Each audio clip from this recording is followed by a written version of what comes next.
On va commencer, s'il vous plaît. Et donc, comme il fait très chaud dans la pièce, on va laisser une porte ouverte pour faire un peu d'aération. Voilà. Donc, bonjour à tous et à toutes. Merci d'être si nombreux un samedi matin. Alors, je dois vous parler de la société d'exercice libéral. Pour moi, c'est un sujet difficile, non pas que j'espère en connaître un bout, mais parce que vous êtes déjà très nombreux ici dans cette pièce à avoir une société d'exercice libéral. Certains me subissent depuis 10 ans et même davantage. Enfin, j'espère que s'ils sont ici, c'est qu'ils apprécient ce que je fais. Donc, je vais faire un très bref résumé, mais malheureusement, je crois que 90% des gens ici présents savent déjà ce que je vais dire. C'est pour ça que ça serait intéressant que j'ai des questions auxquelles je pourrais répondre, puisque parmi vous, il y a des nouveaux qui sont en société d'exercice libéral depuis 1 an ou 2, et peut-être ils n'ont pas encore toute une vision complète de ce type de société. Donc ce que je voulais rappeler, en fait, lorsqu'un entrepreneur individuel, que ce soit une profession médicale ou quelqu'un du secteur marchand, crée une société, en fait, il choisit la fiscalité de l'impôt sur les sociétés. Et donc, j'ai connu il y a très longtemps l'époque où l'impôt sur les sociétés était de 50%, et les gens en société imaginaient des solutions pour ne pas payer 50%, et puis progressivement, au cours des ans, l'impôt sur les sociétés a baissé jusqu'à 35%, et même pour des montants plafonnés, certes, mais de 1 euro à 38 000 euros par an, le taux d'impôt c'est 15%, et c'est quand même intéressant si vous multipliez cette assiette fiscale sur 10 ans, 20 ans ou 30 ans.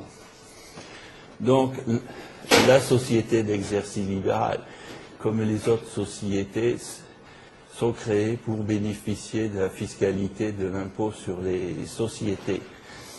Et un des buts que j'essaie, c'est de lisser. Alors on peut lisser d'abord la rémunération du gérant. Donc en principe, pour lisser la rémunération du gérant, il faut 2 ou 3 ans de recul, parce que malheureusement, quand je vois pour la première fois un client, si je lui dis combien vous dépensez par an, la plupart des gens ne le savent même pas. Et donc, c'est avec le recul, 1 an, 2 ans, qu'on se rend compte exactement ce que les gens ont besoin pour vivre. Et ensuite, le complément du gain, ce que j'appelle le complément du gain, est taxé à l'impôt sur les sociétés, et le contribuable, enfin, le chef d'entreprise contribuable a un deuxième choix. Il doit savoir s'il veut compléter son train de vie avec des distributions de dividendes, ou il laisse le bénéfice en réserve. Alors c'est vrai que depuis, je commençais à créer des sociétés d'exercice libéral en 1992, donc l'environnement fiscal a quand même changé depuis cette date. Et donc, j'ai toujours encouragé mes clients à utiliser leur société d'exercice libéral pour capitaliser. C'est pour ça, lorsqu'en 2009, certains organismes sociaux se sont émus de voir des professions libérales ne plus payer de cotisations sociales, il y a eu une modification. Alors à l'époque, j'avais rencontré le docteur Modrux, que tout le monde connaît, au moins de réputation, qui est toujours président de la caisse de retraite des médecins. Il m'a dit, on a identifié à la CANF 30 médecins qui paient 0 cotisation sociale. Ça veut dire que c'était des médecins qui exerçaient en CELARL à l'IS, et donc ils finançaient leur train de vie uniquement avec les dividendes. Donc depuis 2009, les pouvoirs publics ont voulu mettre un coup d'arrêt à ces stratégies et donc on a dit à partir de cette date, les dividendes distribués supérieurs à 10% du capital seront réintégrés dans la base des cotisations sociales obligatoires, bon, ce qui revenait en fait à dissuader les gens parce que c'était pas tellement avantageux. Et donc à l'époque que cette mesure a été prise, du fait que les dossiers que je suivais avaient des réserves importantes, eh bien on a incorporé les bénéfices non distribués au capital, ce qui a permis d'augmenter le quota de dividendes distribuables sans être réintégré dans la base des cotisations sociales obligatoires. Si bien qu'aujourd'hui, je dois avoir plusieurs douzaines de CELARL dont le capital supérieur est 1 million d'euros, donc la profession libérale peut se distribuer, si elle le souhaite, 100 000 euros de dividendes par an. Et parmi vous, vous avez aussi quelqu'un qui a une CELARL au capital de 2 500 000 euros, donc il peut se distribuer 250 000 euros par an de dividendes. Voilà. Donc, on va lisser. Alors, lisser la rémunération du gérant de la CELARL, ça permet de maîtriser l'assiette des cotisations sociales obligatoires. Donc, pour la quasi-totalité des dossiers qui marchent, le montant des cotisations sociales obligatoires, eh bien, en général, est de 50% lorsque le professionnel exerce en CELARL et de 50% du montant payé. Alors, c'est un ordre de grandeur, hein, c'est pas forcément vrai à 1% près pour tout le monde. Donc, il y a une diminution considérable de l'assiette des cotisations et donc, si vous voulez, même si les taux des cotisations sociales obligatoires augmentent, si l'assiette se réduit, le résultat final devient quand même beaucoup plus supportable par rapport à ceux qui sont restés en BNC. Et ensuite, le lissage permet d'éviter des à-coups, puisqu'il y a, comme vous devez le savoir, il y a un décalage de 2 ans entre l'assiette des cotisations et la perception. Donc, dans des professions où les résultats sont en dents de scie, c'est quand même démentiel. Alors ensuite, eh bien, pour les CELARL qui marchent selon le principe de la capitalisation, très rapidement, mes clients m'ont dit, mais on a l'argent s'accumule en banque, qu'est-ce qu'on va en faire? Bon, évidemment, la CELARL n'était pas faite pour enrichir les banques. Elles n'ont pas besoin des professions libérales en CELARL pour s'enrichir. Et c'est pour ça que très progressivement ou très rapidement aussi, j'ai incité les gens mes clients qui capitalisaient en CELARL de créer ce que j'ai appelé des micro-holdings familiales. Alors en fait, la société micro-holding familiale, c'est une holding, sauf qu'au début, lorsque je présentais une holding à mes clients profession médicale, ils ne m'écoutaient pas, parce que pour eux, la holding, c'était des gros machins en bourse, ça ne les concernait pas. Donc ils ne m'écoutaient pas et donc je perdais mon temps. Alors j'ai essayé de réfléchir comment je pouvais inciter mes clients à m'écouter. Alors j'ai essayé un jour de dire, je me suis dit un jour, je ne vais plus parler de holding, je vais parler de micro-holding. Et là, miracle, les gens m'ont écouté. Parce que la micro-holding, ça pouvait les concerner. Ils n'étaient pas des héritiers de Peugeot, ils n'étaient pas des héritiers de Michelin ou je ne sais pas quelle autre famille. Et donc, c'est exactement la même chose, sauf qu'il y a beaucoup moins de zéros par rapport à certaines personnes d'autres. Donc, ça a permis aux personnes de réinvestir intelligemment les économies que la CEL leur procurait en matière de cotisation sociale et d'impôt sur le revenu. il y a un effet de levier considérable. Et donc, sachant que plus personne maintenant n'a des illusions sur les caisses de retraite obligatoires pour assurer ses vieux jours, eh bien, les gens qui ont une société d'exercice libéral, une société micro-holding familiale, ont une capacité d'épargne beaucoup plus importante que celui qui reste en BNC et qui paie le maximum partout. Et donc, ça va leur permettre d'envisager la cessation d'activité avec sérénité parce que, bon, bah, le chèque de 3 000 euros, le virement, pardon, de 3 000 euros de la caisse de retraite, bon, ça leur permettra de payer leur sucette. Donc, voilà un peu. Alors aussi, au début, les gens qui venaient me voir étaient tétanisés parce que la presse, les presses professionnelles, disons, il y avait des énormités qui étaient écrites. C'est pour ça que j'ai jamais adhéré, bien sûr, à ces énormités. C'est comme ça que j'ai commencé à écrire, parce que j'en avais marre de répéter toujours la même chose. Et puis, très rapidement, je me suis rendu compte que pour quelqu'un qui a une entreprise individuelle, dont un BNC s'il est libéral, il y avait un seul et unique conseil que je donne depuis 1992, c'est très simple. Je dis voilà, vous êtes en BNC, évidemment le compte bancaire professionnel enregistre vos recettes professionnelles et vous n'avez aucun intérêt à laisser l'argent s'accumuler sur le compte professionnel.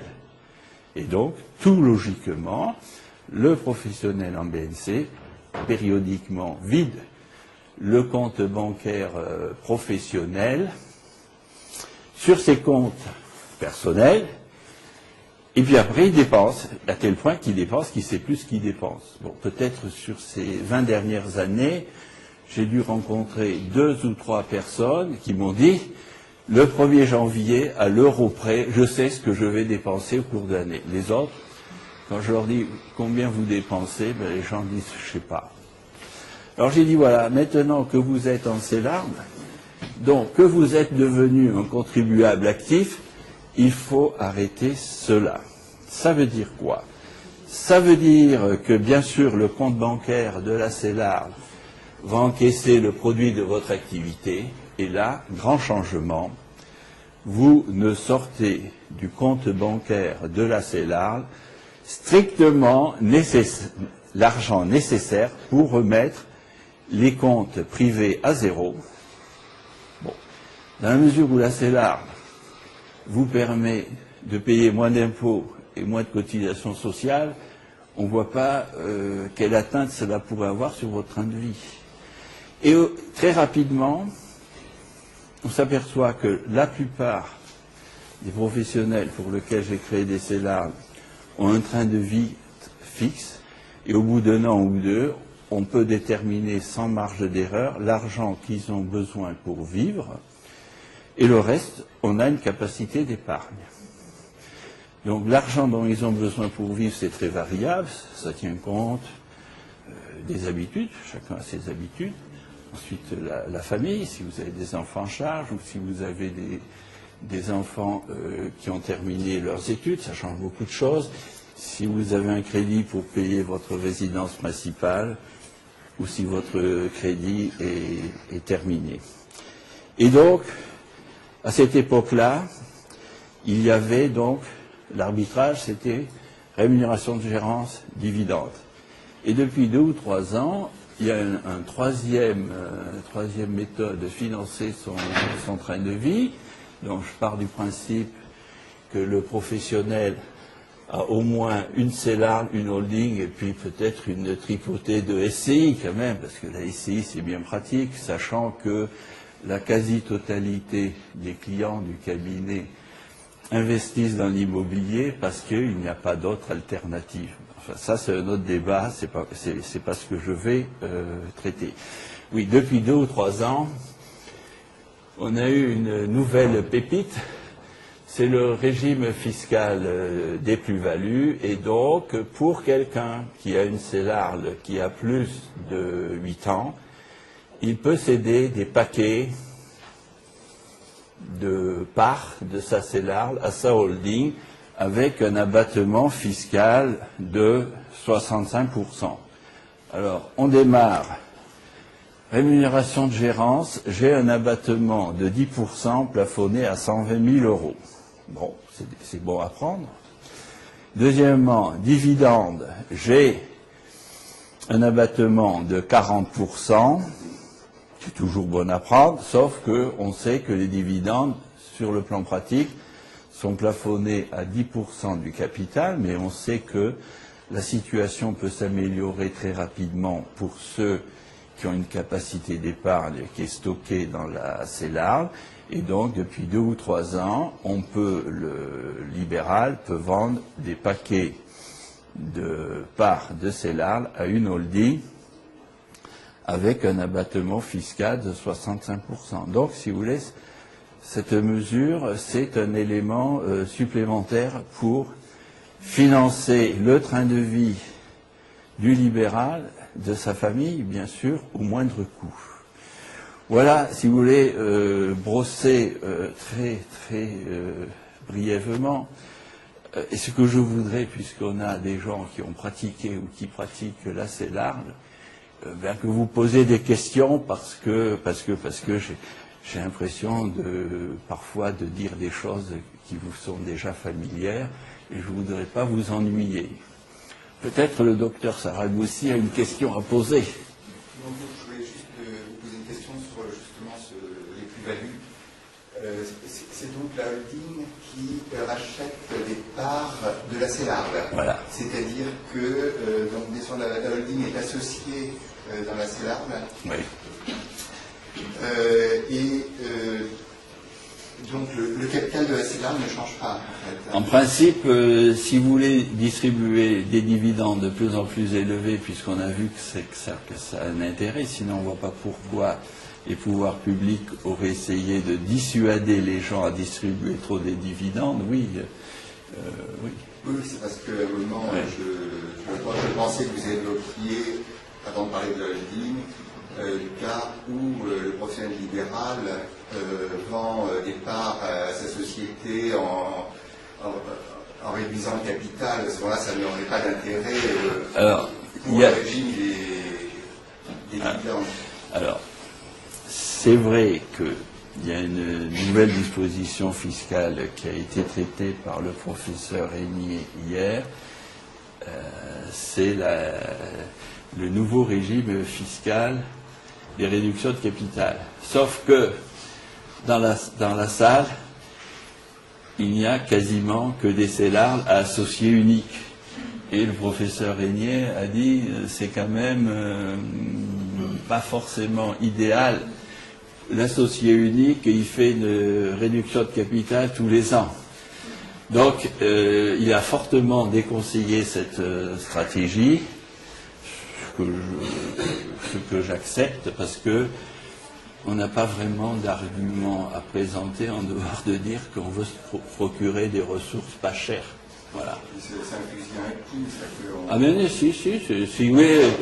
si vous avez une CELARL au capital de 2 500 000 euros, votre coup peut durer longtemps. Alors, au niveau des holdings, au niveau des holdings, non mais s'il y en a un qui arrive, les autres aussi vont le suivre. Il y a toujours des précurseurs dans tous les domaines. Oui, au niveau des holdings, alors, il faut bien... Alors, bien sûr qu'il y a une quarantaine, voire une cinquantaine de professions libérales. Bon, essentiellement ici, on a des professions libérales, soit chirurgiens, dentistes ou médecins. Alors, chez les médecins, le texte est très souple pour une organisation patrimoniale, puisque le capital de la CELARL de médecins peut être détenu jusqu'à 25% par des non-médecins. Donc il est évident que pour un médecin qui a déjà une holding patrimoniale, ce n'est pas la peine de créer une nouvelle structure. La holding patrimoniale peut servir de réceptacle de ces cessions de parts. Par contre, pour les chirurgiens dentistes, ils se sont plutôt alignés sur la réglementation des pharmaciens, qui est assez fermée.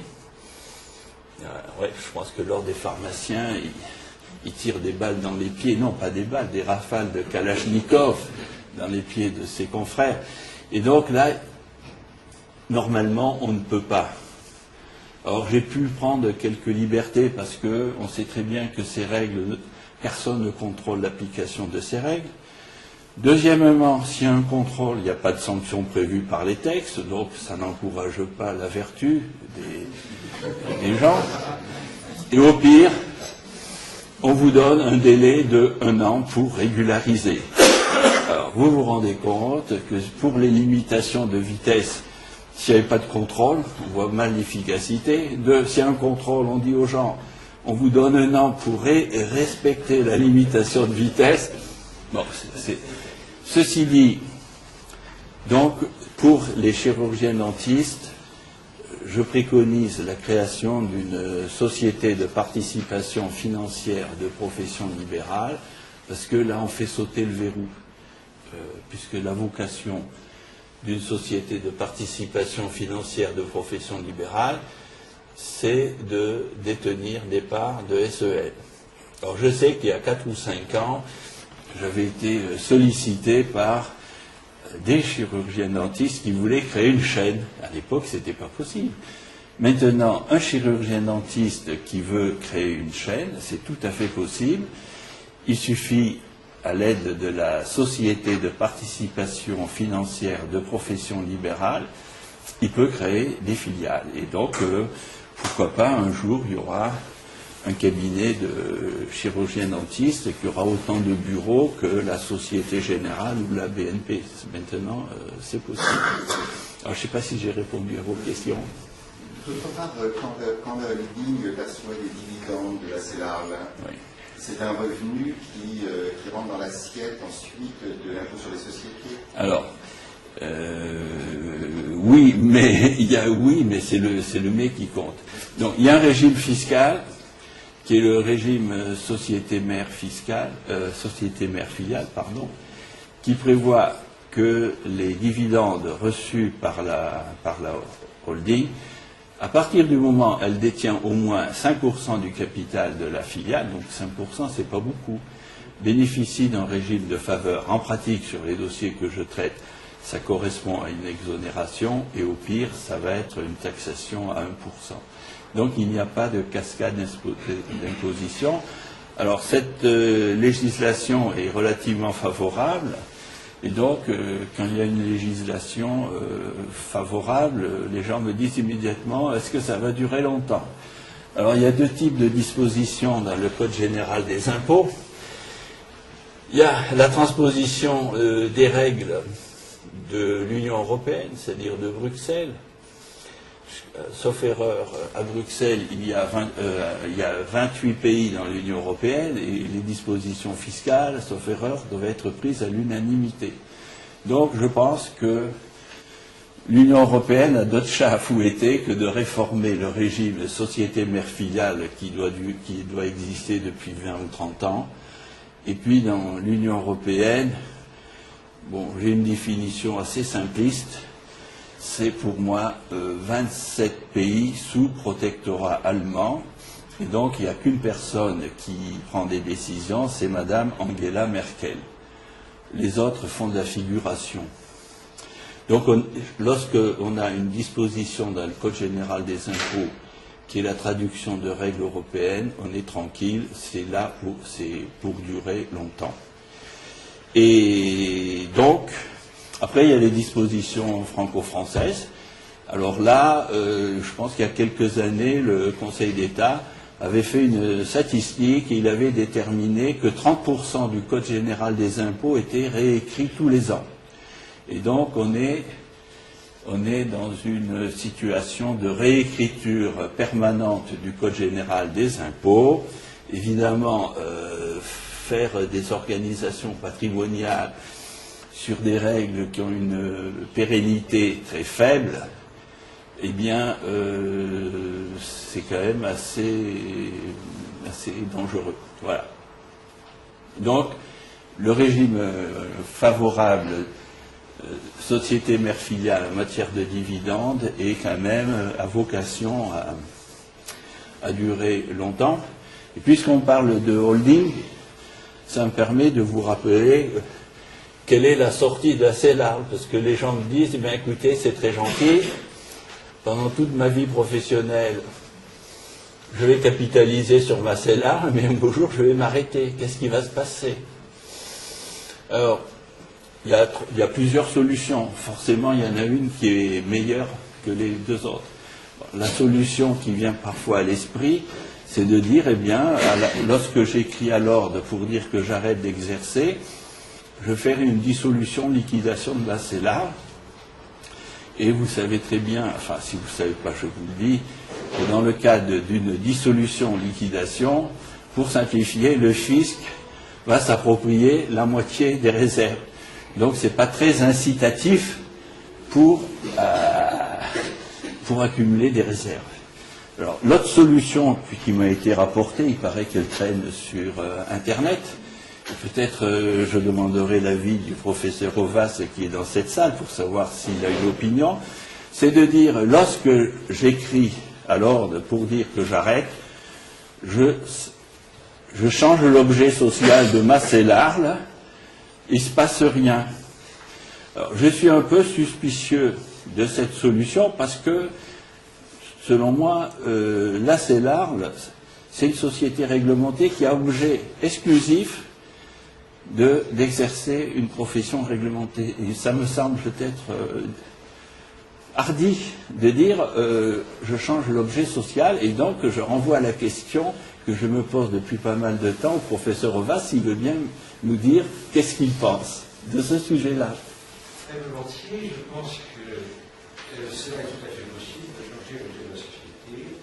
Le législateur dit que le changement d'objet ne fait pas une personne morale nouvelle, et donc je pense qu'il y a une continuité de la personnalité morale, ce qui évite la taxation de plus-value que vous évoquiez, des plus-values latentes que vous évoquiez il y a quelques instants.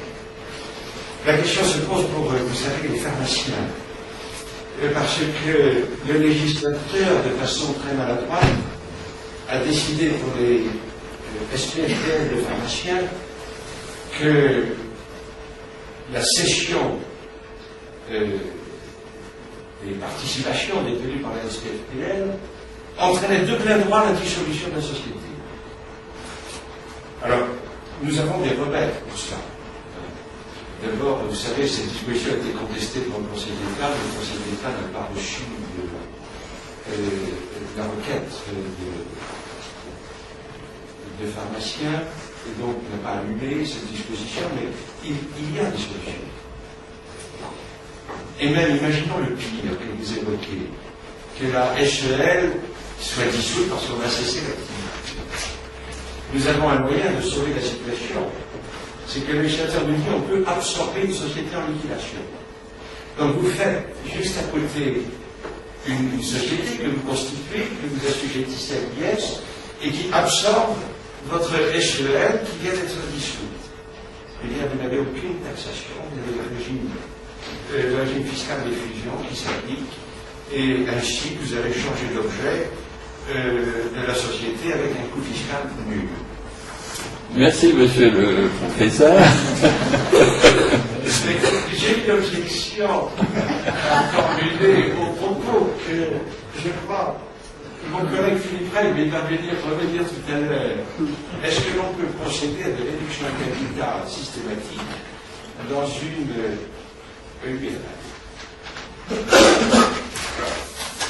J'aperçois l'argument, c'est de dire ce pourrait être un abus de droit, c'est ce qu'il a. Bien laissé entendre que voilà, ça pourrait donner des boutons à l'administration fiscale. C'est vrai, mais ça, si vous voulez, notre problème n'est pas de veiller à la santé psychologique de l'administration. La question, c'est de savoir est-ce qu'il y a un abus de droit ou non. C'est la seule question. Eh bien, selon nous, la réponse est radicalement négative. réduit le capital d'une société, qu'est-ce que l'on fait? On procède à un désinvestissement. On réduit les capitaux propres de la société. Eh bien, ça c'est un point des plus fermes de la jurisprudence du Conseil d'État. C'est que le désinvestissement opéré par un chef d'entreprise relève d'une décision discrétionnaire du chef d'entreprise. C'est de sa liberté totale. Et pour une raison très simple, c'est que nous ne sommes pas totalement en régime collectiviste, et encore, ça doit être un régime libéral, mais il y a l'investissement que s'il y a une liberté de désinvestir. Et le Conseil d'État veille sur ce point. Et nous avons un arrêt extrêmement important du Conseil d'État, l'arrêt Antlitz, qui dispose qu'une société peut modifier librement le rapport de ses capitaux propres et de ses capitaux d'emprunt. Parce que c'est vous, et vous seuls, qui décidez comment vous devez financer vos activités, soit par les capitaux propres, soit par l'emprunt. Et on ne peut pas considérer qu'il y a un acte normal de gestion où elle a eu le droit à réduire ses capitaux propres, pour majorer le financement de l'emprunt. Donc il nous semble que, à la lumière de la jurisprudence du Conseil d'État, il n'y a aucun abus de droit possible. Alors, et surtout, évidemment, c'est une merde d'administration, mais c'est autre chose. Voilà. Merci, monsieur le professeur. Et donc, dans le prolongement des explications lumineuses du professeur Henri Auvasse, concrètement, ce que j'applique dans mon cabinet, c'est que lorsque le praticien écrit à l'ordre en disant « j'arrête », nous, actuellement, comme j'avais des doutes sur la possibilité de changer l'objet social, je propose aux clients de faire une TUP pour transmission universelle du patrimoine aux fusions simplifiées. Il s'agit ici de dispositions fiscales européennes, donc Bercy ne peut pas modifier quand il a besoin un peu de plus de sous pour boucher les déficits. Je pratique ça depuis 2 ou 3 ans, ça marche très bien, on n'a pas de retour de bâton. Voilà, donc... En pratique, vous pouvez expliquer alors la TUP, ça veut dire transmission universelle de patrimoine. Donc la condition préalable, il faut que la holding détiennent 100% de la société cible, en fait l'ancienne CELARL qui n'a plus d'activité. Et donc, bon, je ne veux pas rentrer dans considération juridique parce que ça dépasse mes compétences, mais en gros, c'est très simple, on fait le dernier bilan de la CELARL, on l'incorpore purement et simplement dans le bilan de la holding. Et puis, il ne se passe rien, il n'y a aucun prélèvement obligatoire. Et donc, si le praticien en fin de carrière accumule des richesses dans sa CELARL, voilà, il n'y a pas de souci à se faire. Et comme cette législation est une législation européenne, on peut espérer que la pérennité va être assez longue. Voilà. La CELARL, coquille vide, que devient-elle? Ah ben, elle disparaît, si vous voulez, dans la TUP. La CELARL, coquille vide, disparaît, elle disparaît. Mais ça n'a pas les conséquences d'une dissolution liquidation où là, on considère, le Trésor public réclame évidemment sa part. Dans sa disparition, on est obligé quand même de le déclarer. Ah oui, j'ai pas dit que ça se fait de façon anonyme ou dans la clandestinité.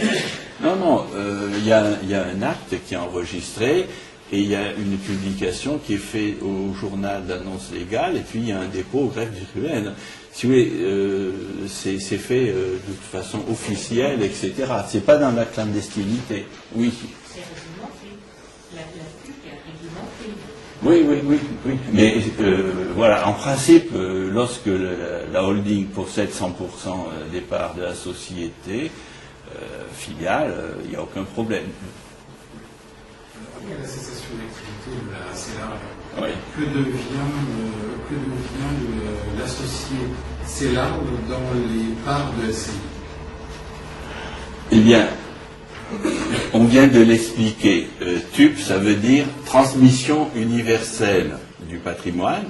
Ça veut dire que si au moment de la fin de l'activité professionnelle de la CELARL, il y a dans l'actif de la CELARL des parts de SCI, ça, dans le cadre de la TUP ou fusion simplifiée, ça va revenir dans la holding. Donc il ne se passe rien. Enfin, il faut noircir du papier, bien sûr, mais pour le client, il n'y a aucune ponction fiscale. C'est ça. Enfin, quand je dis passe rien, il faut noircir du papier, mais enfin, noircir du papier, s'il n'y a pas de ponction fiscale, ça coûte pas cher. Est-ce qu'il y a d'autres questions? Si la holding ne détient pas les 100% de la CELAR. Mais on ne peut pas faire une TUP. Mais à ce moment-là, je pense que nous, on ne l'a pas fait parce que, bon, j'ai toujours refusé de mettre en place des CELARL à plusieurs associés professionnels. Pour moi, c'est une horreur. Bon, ça existe, et c'est pour ça que ceux qui ont des CELARL associés professionnels, très rapidement s'aperçoivent qu'il y a des limites à ce mode de fonctionnement. Et donc, parmi mes spécialités, je suis aussi casseur de CELARL à plusieurs associés professionnels. Voilà. Et donc, pour moi, j'ai jamais eu de problème. Dans la mesure où la profession médicale contrôle 100% de sa CELARL, j'ai jamais eu le cas. Pour moi, alors, l'autre alternative auquel je n'ai pas réfléchi, c'est de faire une fusion simplifiée, mais peut-être l'associé principal n'a pas forcément envie d'avoir à holding des associés tiers qui peuvent l'empêcher de faire ce qu'il a envie. Il n'a pas envie d'aller courir, solliciter des signatures, demander l'accord. En général, les gens veulent des sociétés, mais ils veulent faire leur petite salade tout seuls. Ils n'ont pas envie de solliciter à droite, à gauche des signatures, etc. Donc, moi, c'est un cas que dans mes dossiers, je n'ai jamais rencontré, mais je ne pense pas qu'il soit vraiment difficile à résoudre.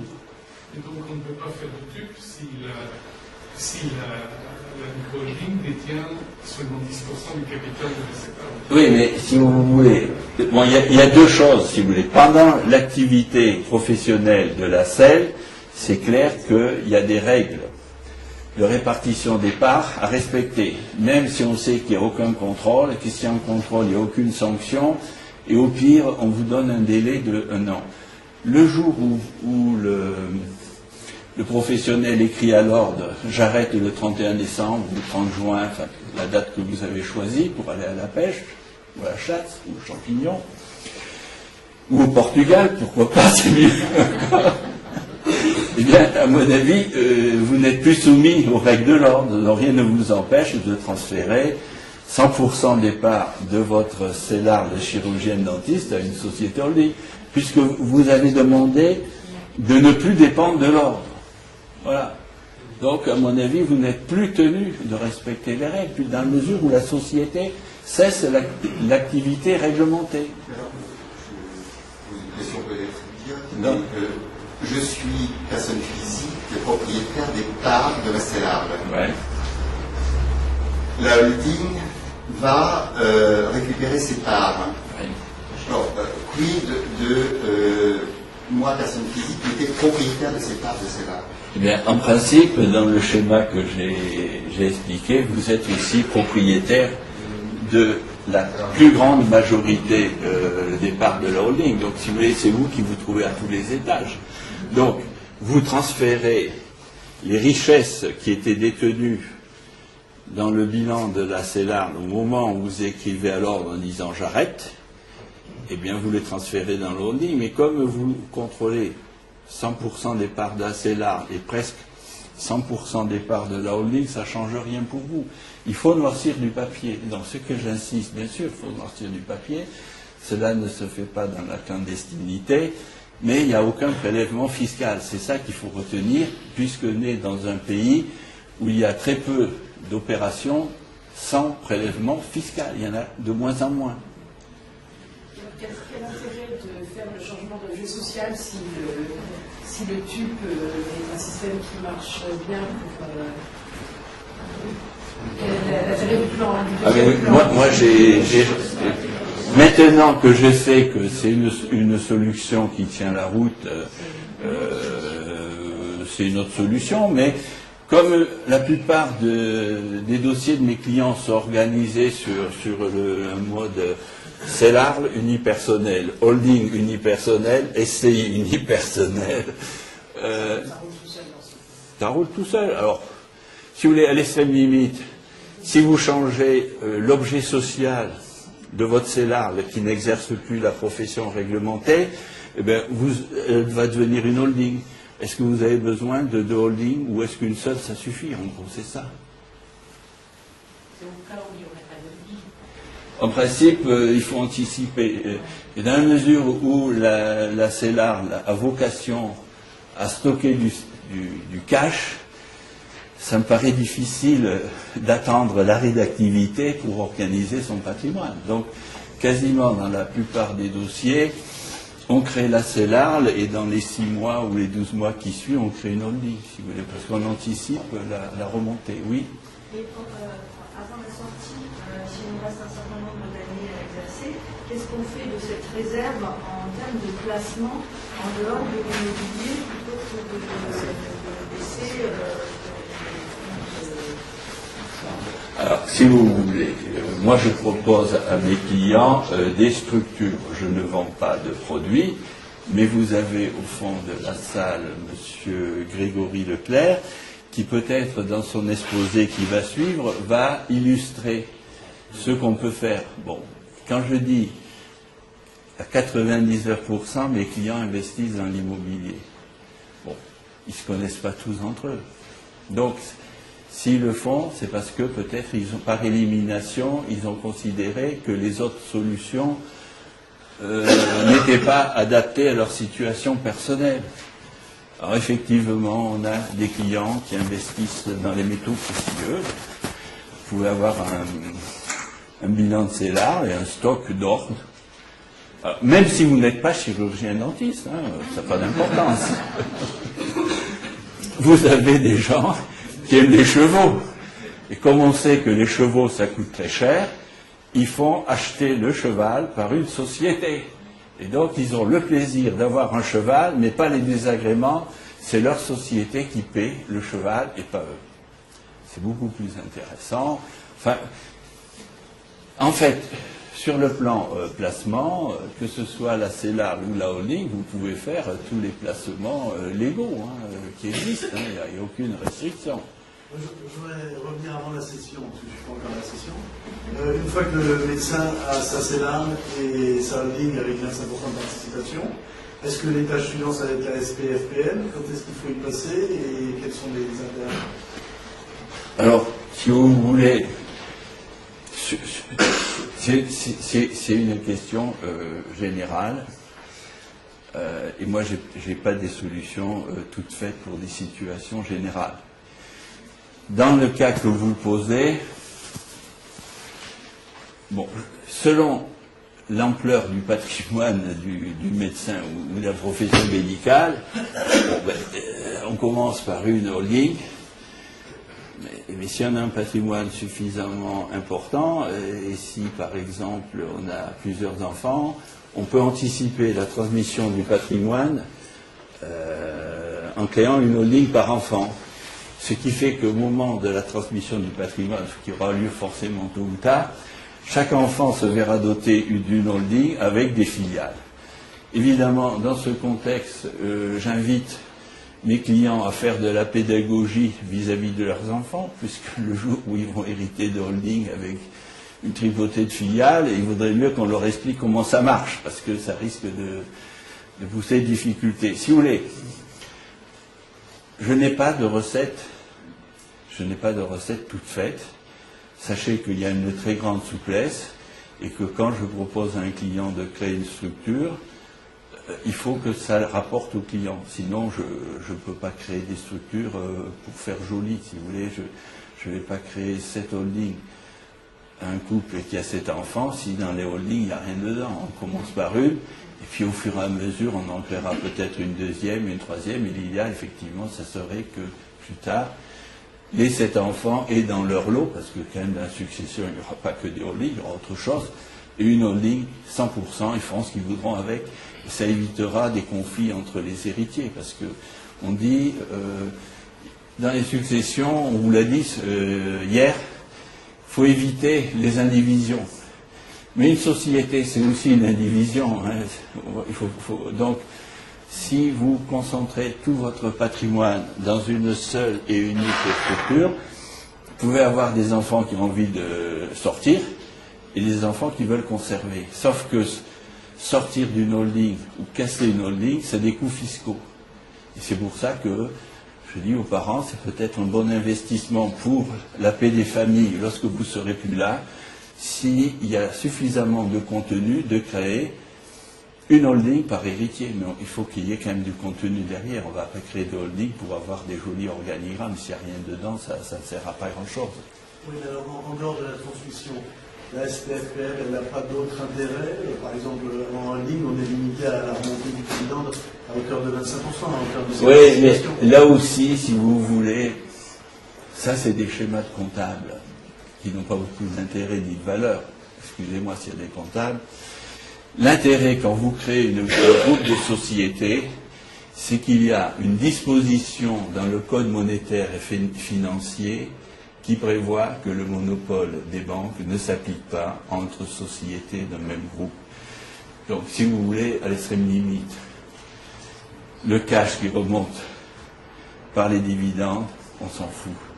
Si vous voulez, si votre CELAR a beaucoup de cash et que vous voulez financer une petite SCI pour faire un projet immobilier, il paraît qu'il y a des bonnes affaires à faire à Paris en ce moment. Vous faites un prêt de la CELAR, la SCI, parce que c'est possible, de fait que toutes ces sociétés sont contrôlées, sont parties d'un groupe, l'argent circule librement. Et c'est beaucoup plus rapide, beaucoup plus expéditif que d'attendre des hypothétiques distributions de dividendes, si vous voulez. Oui. Pour avoir cette notion de groupe, il faut combien de pourcentage de détention de... C'est la majorité. C'est la majorité. Mais en pratique, je ne crée que des sociétés unipersonnelles. Donc, quand vous êtes seul dans une société, vous avez forcément la majorité. C'est la majorité. Mais, écoutez, à l'extrême limite, vous pouvez exercer votre profession avec des collègues, bien que parfois, ça soulève des problèmes, des tas de problèmes. Et on arrive à résoudre. Mais je vois mal comment 4 ou 5 professions libéraux géreraient en commun leur épargne. C'est impossible, si vous voulez. Il faut que chacun ait la liberté de gérer son épargne, et c'est pour ça que je pousse, lorsque les gens travaillent ensemble et qui veulent bénéficier des avantages de l'IS, je dis c'est très bien, mais chacun crée sa société.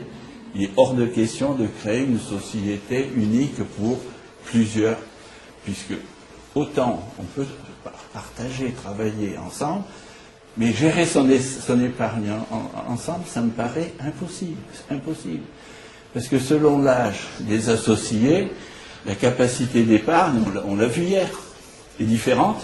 Et puis chacun est libre, s'il veut acheter un cheval, l'autre qui veut acheter des lingots d'or, et l'autre veut investir, je ne sais pas moi, des monuments historiques. Comment voulez-vous?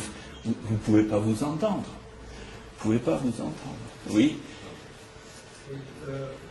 Hier, j'ai entendu parler de régularité dans la distribution des dividendes. Oui. Est-ce qu'il est possible, au début de SEL, de ne pas distribuer de dividendes si jamais on peut faire son train de vie avec d'autres revenus, pour justement faire augmenter les réserves et les intégrer plus rapidement aux populations? Si vous voulez, la distribution des dividendes, si vous voulez, c'est d'autant plus facile d'optimiser que vous êtes seul dans votre CELAR. Si vous êtes seul dans votre CELAR, bon, j'ai un dossier où on a un médecin, effectivement, il est en CELAR, il est seul. Et ce médecin a déposé des brevets qui lui permettent de vivre très bien. Donc il n'a pas besoin d'argent pour vivre, puisque son train de vie est financé par des brevets. Et donc, ils capitalisent presque 100% des gains. Après, il y a d'autres considérations, mais vous pouvez le faire d'autant plus facilement que vous êtes seul dans votre cellar. Si vous êtes plusieurs, bon, il y en a un qui a des brevets, il n'a pas besoin d'argent, mais les autres, ils ont peut-être des crédits à payer, ils ont, etc., etc. Donc, si vous voulez, c'est l'enfer. Et donc, votre question me confirme que si le praticien veut optimiser sa fiscalité et ses placements, il faut qu'il soit seul dans sa cellar, il faut qu'il soit seul dans sa holding, il faut qu'il soit seul dans ses SCI, sinon c'est le bazar. C'est le bazar. Je suis d'accord. Bon. Donc je voulais juste revenir sur la holding. Bien entendu, il y a quand même une réponse unique puisque chacun est particulier, mais y a-t-il des règles de bonne gestion? C'est-à-dire que la holding, elle a des revenus de ses placements, elle doit avoir des réserves qui sont un peu, la retraite de ses actionnaires, et comment en fait ensuite on répartit. Bon, j'imagine que les réserves doivent être égales ou supérieures bien sûr aux besoins de train de vie et des prélèvements de l'actionnaire. Mais voilà, est-ce qu'il y a des grandes lignes qui... Alors, si vous voulez, bien sûr, on crée des structures, ce n'est pas pour faire n'importe quoi, n'importe comment.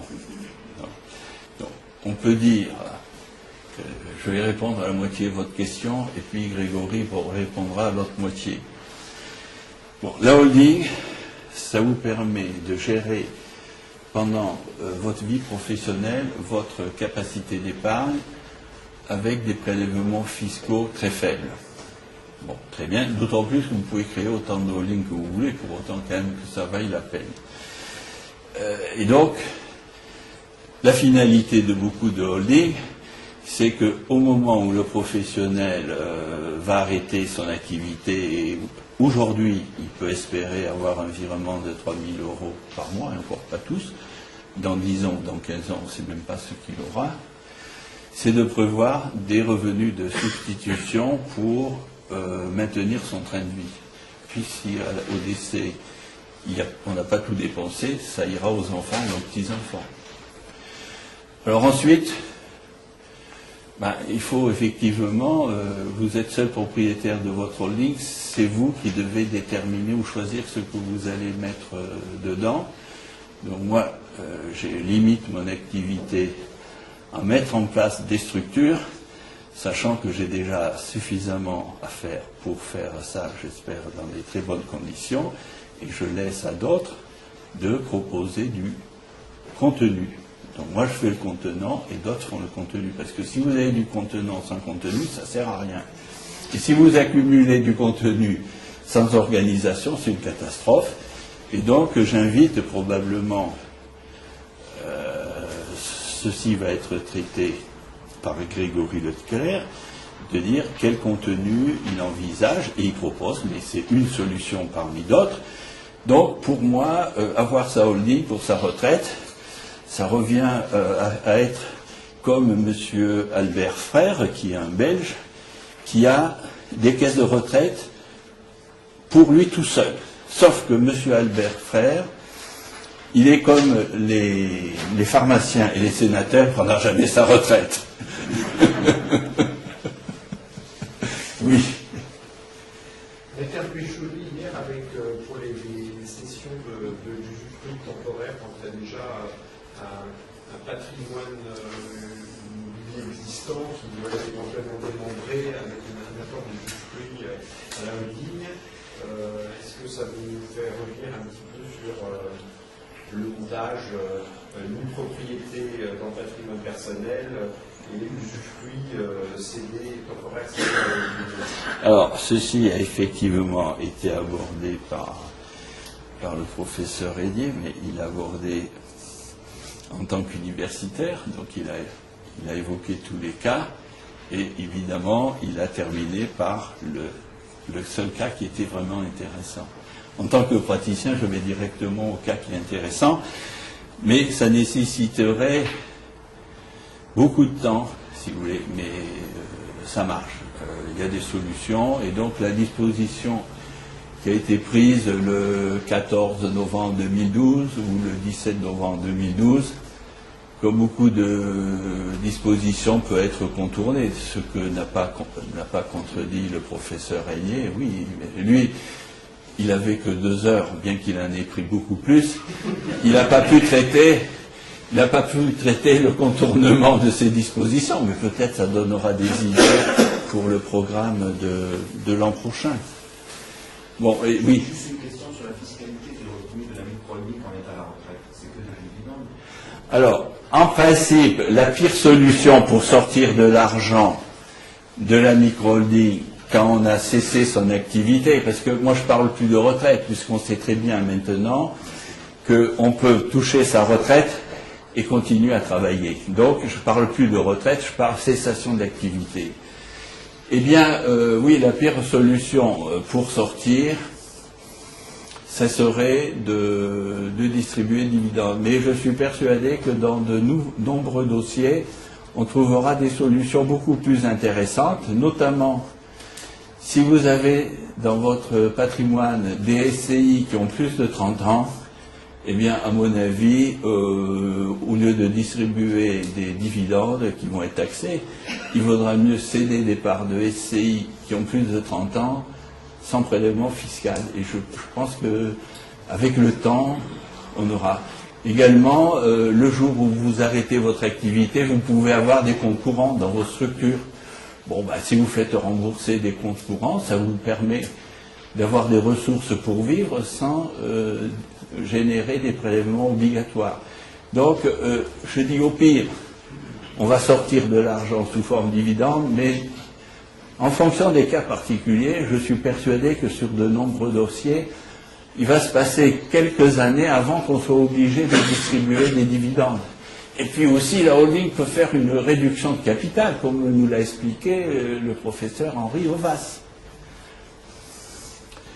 Voilà, je crois que mon temps de parole est écoulé, je veux respecter le calendrier, et donc, nous avons de 12h à 13h une séance questions-réponses. Et donc, pour lesquels je n'ai pas pu répondre tout de suite aux questions, eh bien, peut-être ils auront une deuxième chance de poser leurs questions entre 12h et 13h. Voilà, merci de votre attention, merci de vos questions.